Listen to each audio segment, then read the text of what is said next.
సూర్యుడు అస్తమించని సామ్రాజ్యాలే కుదేలైన శకాలున్నాయి. ప్రపంచంలోనే అత్యంత పటిష్టమైన దేశం అనిపించుకున్న అమెరికానే అప్పుల ఊబిలో కూరుకుపోయింది. మాంద్యం మాంద్యం అంటూ అంతర్జాతీయ వార్తలు భయపెడుతుంటే బెంబేలెత్తాల్సింది ప్రజలు ప్రభుత్వాలు మాత్రమేనా? రెసిషన్ సైతాన్ నాయకుల్ని పట్టుకుని ఎందుకు పీడించదు?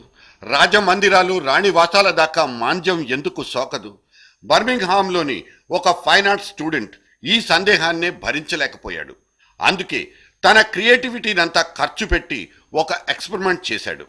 బర్మింగ్హామ్ సిటీ సెంటర్ నడి మధ్యలో ఒక పోల్ కింద బిచాణా వేసుకుని కూర్చున్న ఈమెను ఒక్కసారి పరిశీలనగా చూడండి.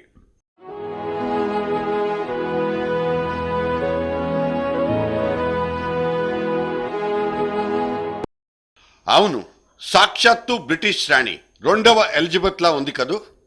ఎస్, ఖచ్చితంగా ఈమె ఎలిజబెత్తే. గెటప్ మాత్రం మారింది. చేతిలో ఐఫోన్, పక్కనే కాస్ట్లీ బ్రీఫ్ కేస్, ఉన్ని గౌనేసుకుని అడుక్కు తినే ముసలావిడ్లా ఉంది. అంతఃపురం నుంచి ప్రిన్స్ ఫిలిప్ గెంటేశాడా ఏంటి అనుకుంటూ ఆమెను చూసిన అందరూ ఆశ్చర్యపోతున్నారు. కొందరు జాలితో నాణేలు కూడా కురిపించారు.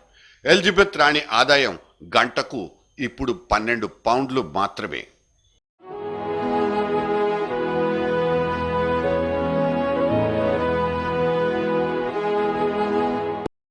మాంద్యం దెబ్బకు రాజసౌధాన్ని తాకట్టు పెట్టుకుని ఇల్లు లేని అనాథలా మారిన ఎలిజబెత్ ఆ కుర్రాడి ఊహలో మెదిలింది. వెంటనే ఆమెకిలా బెగ్గర్ వేషం కట్టి అపురూపమైన శిల్పాన్ని రూపొందించాడు. తన కసిని, క్రియేటివిటీని ఒకే మూసలో పోసి చేసిన ప్రయోగం ఇది. అతగాడి ప్రాక్టికాలిటీకి హ్యాట్స్ ఆఫ్ చెప్తూ సదరు ఐడియాను ఇండియాకు అప్లై చేసుకుందాం.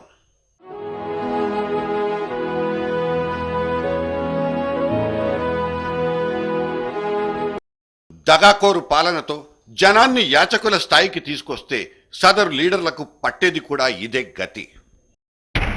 నాయకుల్ని యాచకులతో పోల్చేటప్పుడు కాస్తంత జాగ్రత్త వహించాల్సిందే.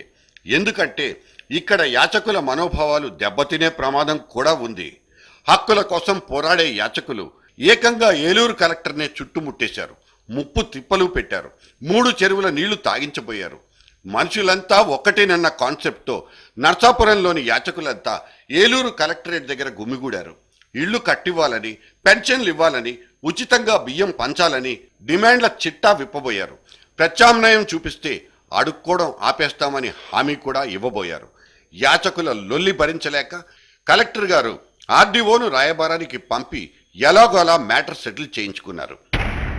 అభినవ గాంధీ, అన్నా హజారే 2వ స్వతంత్ర పోరాటంలో బిజీగా మారిపోయారు.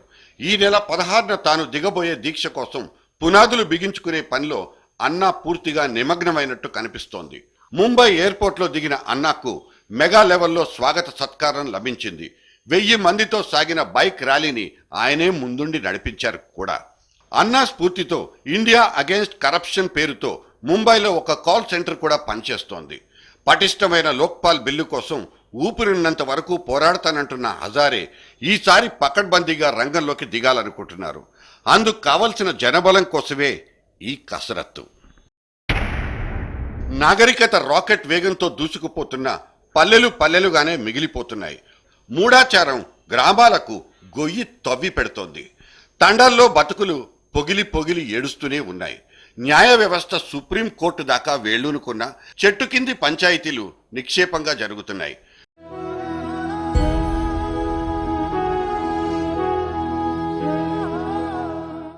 నల్గొండ జిల్లా కాశీవారిగూడెంలో ఈ ఏడుపు సీనే మన అవ్యవస్థకు నిదర్శనం. ఇక్కడ కళ్ళనీళ్లు ఇంకిపోయేలా ఏడుస్తున్న ఈమె పేరు గొరెబి. పంచాయతీకి హాజరు కాలేదన్న ఒకే ఒక్క కారణంతో ఊరి పెద్దలు సంఘ బహిష్కరణ శిక్ష విధించేశారు. మనస్తాపం చెందిన ఈమె భర్త ఉరిపోసుకుని ఆత్మహత్యకు పాల్పడ్డాడు. బండరాళ్లు కొట్టుకుని బతుకునిచ్చే ఈమె కుటుంబం ఇప్పుడు అనాథదైపోయింది. ఊరిపోసుకున్న భర్త తిరిగి రాడు. ఉన్న ఊరు పొలిమేరల దాకా వెలివేసింది. విచారణ కోసం ఖాకీలొచ్చారు. ఈ కుటుంబానికి జరిగిన అన్యాయానికి ఊరంతా కదిలిపోయింది. ఒక చావుకు కారణమైన ఈ పెద్దరికం మాత్రం దిగిరానంటోంది.